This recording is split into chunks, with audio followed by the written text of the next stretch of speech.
한국 여자 배구가 또 무너졌습니다. 세계 랭킹 9위 도미니카 공화국을 상대로 두 세트를 먼저 따냈지만 결국 2대3으로 역전패하고 말았죠. 경기 내용은 나쁘지 않았는데요. 하지만 끝이 늘 문제입니다. 똑같은 패턴, 똑같은 실수. 이쯤 되면 그냥 실력이 부족하다는 걸 인정해야 할지도 모릅니다. 강소희와 육서영이 각각 20점을 올리며 분전했지만 상대의 주포 마르티네스를 끝내 막지 못했죠.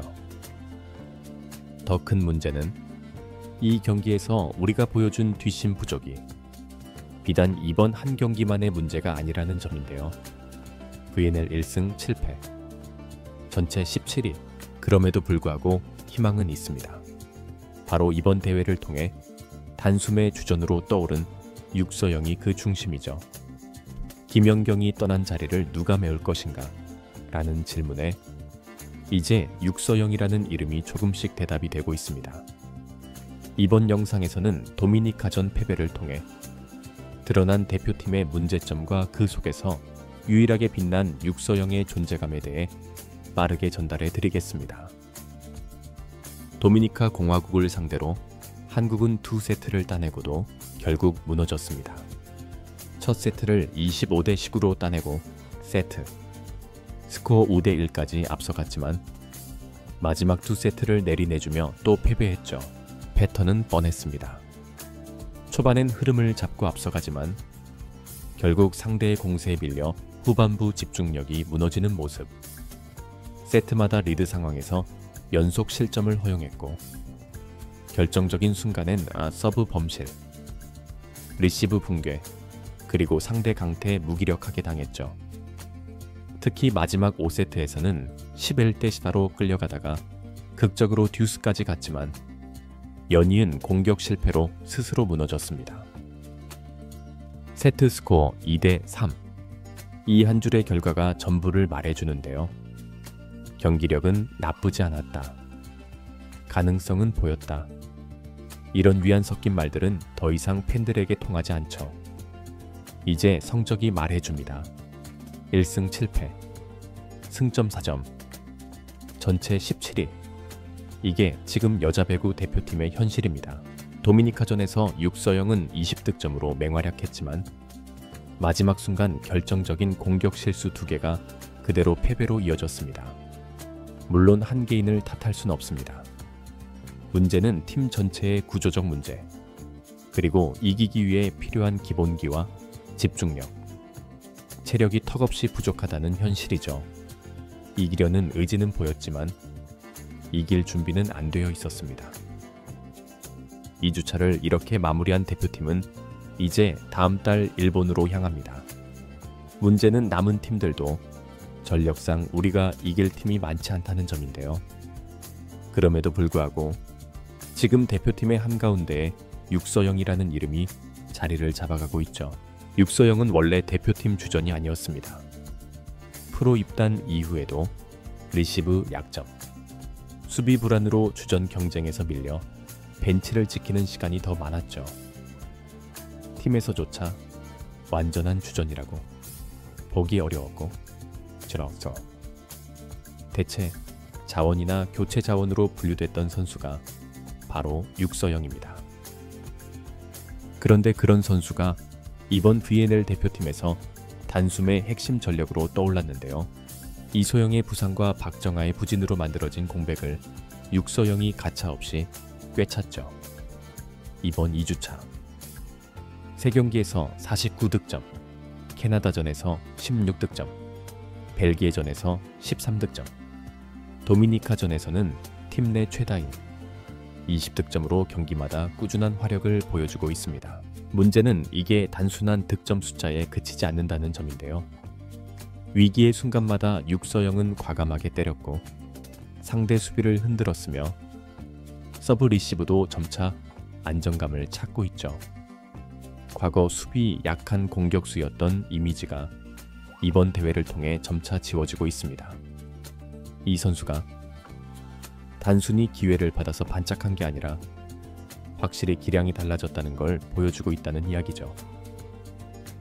도쿄 올림픽을 앞두고 대표팀에 처음 이름을 올렸던 이후 긴 시간 침묵 속에서 훈련과 재도전을 반복한 결과가 지금의 육서영입니다. IBK 기업은행에서도 이소영이 부진할 때 확실한 에이스로 떠올랐고 FA 계약으로 팀의 중심축까지 차지한 선수가 된 배경에는 끝없는 끈기와 성장의 흔적이 있었죠. 이번 VNL은 단순한 대회가 아닙니다. 김연경 이후 여자 배구 대표팀의 새로운 판을 짜는 시험대입니다. 그런 상황에서 육서영이 보여주는 이 퍼포먼스는 단순한 활약 이상이죠. 팀의 구조 속에서 자신이 어떤 역할을 해야 하는지를 알고 그것을 실제로 경기장에서 구현해내는 선수가 된 것입니다. 이제는 강소희와 함께 대표팀의 좌우를 책임지는 투톱인으로 자리 잡아야 할 때인데요. 단순한 대체 자원이 아니라 중심 전력으로 확실히 서야 할 때라는 이야기입니다. 하지만 여기서 한 가지 놓치지 말아야 할 점이 있는데요. 육서영이 아무리 잘해도 강소희가 아무리 꾸준해도 이 팀은 여전히 너무 많은 문제를 안고 있다는 것이죠. 단순히 공격수가 몇 명 터졌다고 해서 해결될 구조가 아니라는 얘기입니다. 리시브는 여전히 불안하고 세터진의 운영은 경기마다 편차가 너무 크며 블로킹 라인은 세계적인 팀들에 비하면 너무 낮고 느립니다. 이번 도미니카전에서 보여준 패턴도 마찬가지인데요. 시작은 좋았지만 체력과 집중력이 떨어질수록 공격 루트가 단조로워졌고 교체 카드도 사실상 무의미했죠. 선수층이 얇다는 근본적인 문제가 도드라지는 순간이었습니다. 결국 풀세트까지 간 경기를 끝내지 못하고 전어단쳤다는 것은 체력, 전술, 멘탈 모든 부분에서 마지막 한 끗이 부족하다는 의미죠. 그리고 그건 선수들 개인의 문제가 아니라 이 팀을 설계한 전체 구조의 문제입니다. 지금 대표팀은 김연경 은퇴 이후 3년이 지났는데도 아직도 리더십, 전술 중심, 대체 자원, 어느 것 하나 확실하게 세우지 못하고 있죠. 강소희가 주장 역할을 잘 수행하고 있지만 전통적으로 한국 여자 배구는 주장 하나만 잘한다고 돌아가는 팀이 아니었습니다. 전체 시스템, 세트, 운영, 후위 수비의 조직력이 함께 받쳐줘야 비로소 국가대표라는 타이틀이 성립됩니다. 그런데 지금은 선수 개개인의 능력에 의존하는 경기 운영이 반복되고 있죠. 결국 대표팀이 1승 7패에 머물러 있다는 사실은 단순한 전력 차이 때문이 아니라 근본적인 시스템 부재에서 비롯된 결과입니다. VNL은 단순한 평가전이 아니며 국제 무대에서 지금 한국 배구의 위치를 냉정하게 확인해주는 현실, 그 자체죠. 아무리 육서영이 반짝하고 강소희가 득점을 올려도 전체적인 팀 운영이 이 수준이라면 앞으로 남은 3주차, 일본전, 폴란드전, 불가리아전, 프랑스전도 낙관하기 어렵습니다. 육서영 한 명으로는 부족합니다. 구조를 바꾸지 않으면 다음엔 육서영도 마모되고 말 겁니다. 한국 여자 배구가 정말 바뀌고 싶다면 지금 필요한 건 단기 성과가 아니라 장기 플랜입니다. 지금은 육서영이 해결해줬지만 다음은 누가 책임질 수 있을지, 그게 더 큰 문제죠. 지금은 육서영이 살려냈습니다. 하지만 다음은요, 이대로라면 또 다른 누군가가 소모되고 끝날 뿐입니다.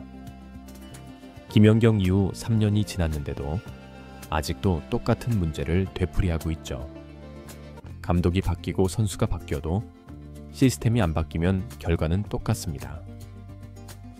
오늘은 육서영이 버텨냈지만 이 팀은 언제까지 한 명의 반짝임에만 기대고 있을 겁니까? 이대로는 여자 배구의 미래는 없습니다.